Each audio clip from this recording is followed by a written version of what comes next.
बंद कमरे का राज। एक गांव में एक पुराना हवेली निमा मकान था जिसे सब शाही महल कहते थे। यह महल कई सालों से वीरान था और गांव वाले कहते थे कि वह अजीब व गरीब वाकयात होते हैं। कोई कहता था कि वह आसीब है और कोई कहता था कि महल के एक बंद कमरे में खजाना छुपा हुआ है। लेकिन कोई भी उस कमरे के करीब जाने की हिम्मत नहीं करता था। एक दिन गांव के नौजवान हिसान ने उस राज को जानने का फैसला किया। वो कहता था, ये सब सिर्फ कहानियां हैं, हकीकत कुछ और है।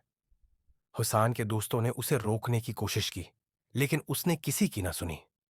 एक रात वो अकेला शाही महल में दाखिल हो गया। महल अंदर से बेहद तारीक और सुनसान था। दरवाजे चरचरा रहे थे और हवा की सरसराहट माहौल को मजीद खौफनाक बना रही थी। हसन ने जैब से टार्च निकाली और बंद कमरे की तरफ बढ़ने लगा। जैसे ही वो कमरे के करीब पहुंचा, उसे दरवाजे के पीछे हल्की सी आवाज सुनाई दी। वो कुछ देर के लिए रुका, लेकिन फिर हिम्मत करके दरवाजा खोल दिया। कमरे के अंदर अंधेरा था, लेकिन एक कोने में एक पुराना संदूक रखा हुआ था। हसन का दिल तेजी से धड़क रहा था, लेकिन उसने हिम्मत करके संदूक खोला। अचानक एक धमाके की आवाज हुई और कमरे की दीवार के पीछे से एक खफिया रास्ता जाहिर हुआ। हसन ने उस रास्ते में झांका तो वहां एक तह खाना था जिसमें सोने और कीमती पत्थरों से भरे हुए बर्तन रखे थे।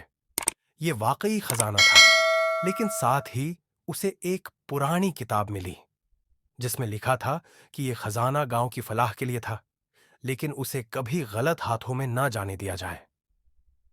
हस्सान ने गांव वालों को सब कुछ बताया और वो खजाना गांव के स्कूल, अस्पताल और दीगर जरूरियात के लिए इस्तेमाल किया गया। शाही महल का राज आखिरकार खुल गया और हस्सान गांव का हीरो बन गया। सबक: सच्चाई हमेशा हिम्मत वालों के सामने आती है, लेकिन उसे समझदारी और दियानतदारी से इस्तेमाल करना जरूरी है।